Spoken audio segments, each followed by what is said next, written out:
All right, so I want to talk about a concept that's going to be against popular belief, especially around children and food.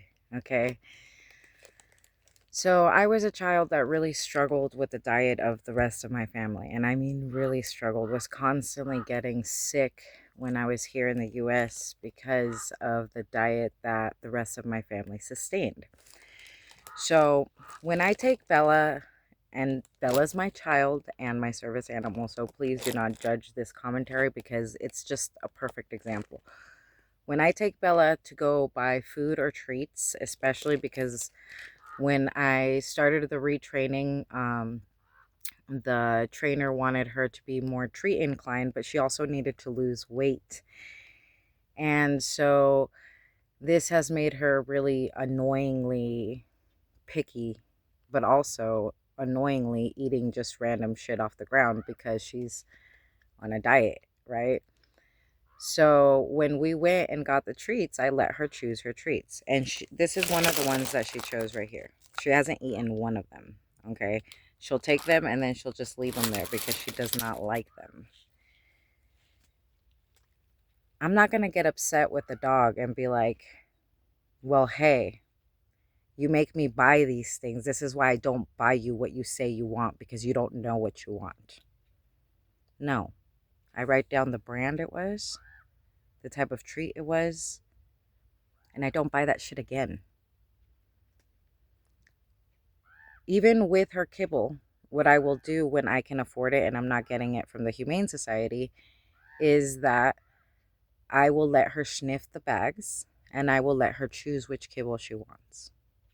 This works perfectly because I don't have to fight with her during meal times. She just eats her food.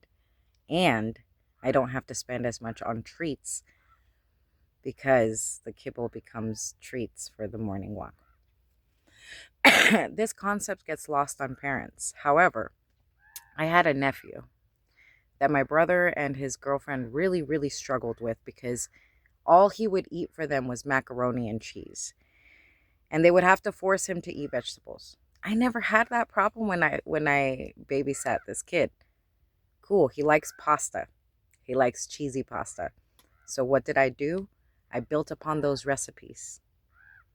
By the time he was in high school, unlike the rest of the kids in my house, this kid was choosing my lentil soup over the pizza. Why? Because not only did he know that it was delicious, but he also understood that would make his belly feel better than the pizza would. Healthy eating habits don't just happen. That goes for people and animals. Healthy eating habits don't just happen.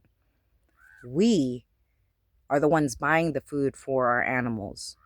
Their illnesses that happen because of the food we buy them, fully on us. And I get it. Sometimes we have to get that food from the Humane Society. And sometimes it's good. Sometimes it's not the greatest brand. Bella hasn't gotten sick, thankfully. And the Humane Society has never given me anything that would poison my dog. So I do have full trust in being able to get supplies of food there. However, oftentimes people will think that they're helping others by giving certain brands of food to their animals because they're homeless and things like that. And you need to understand that a lot of the health problems that those animals get are also based on that. But this concept goes for our children as well. Those school lunches, it's important for it to have a provisions of healthier food.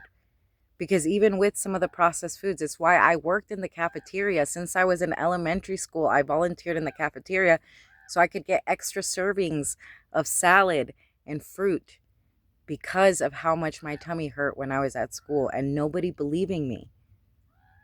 But I had stomach issues where I would vomit all the time, especially around testing. So I know that I had a nervous stomach.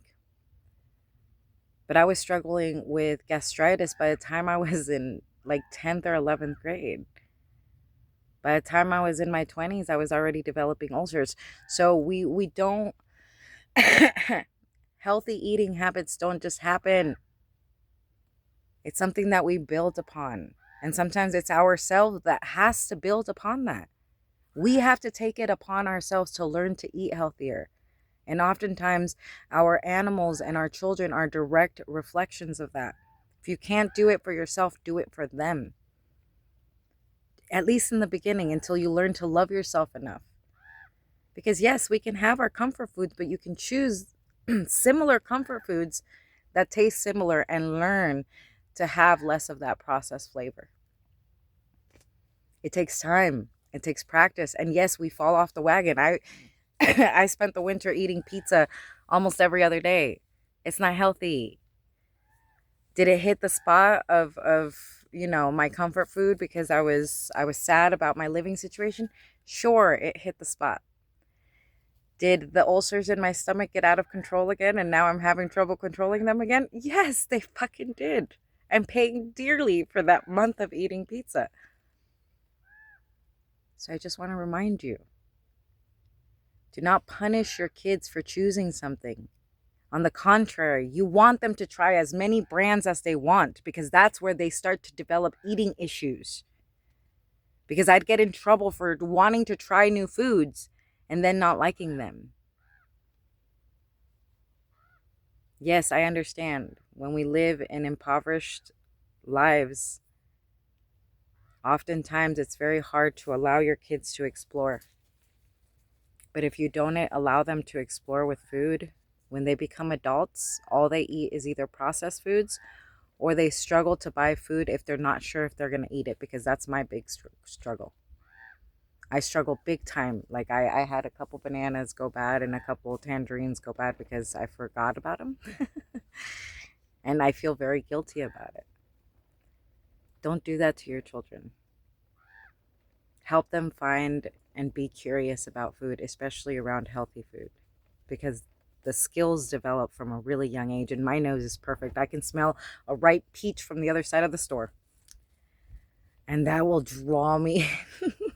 Peaches and pineapples, man. So yeah, our noses are great for our taste buds and for our digestive juices to actually produce digestive enzymes. Our smell has a lot to do with it. It's not just our taste, it's our touch and our smell, our vision, looking at the colors of the fruit, smelling it. Obviously, in the store, you don't want to be doing stuff like that, but that's what farmers markets are really great for. All right, I love you and have a beautiful day. Healthy eating habits don't just happen. It takes work, and be gentle with yourself. I love you and have a good day.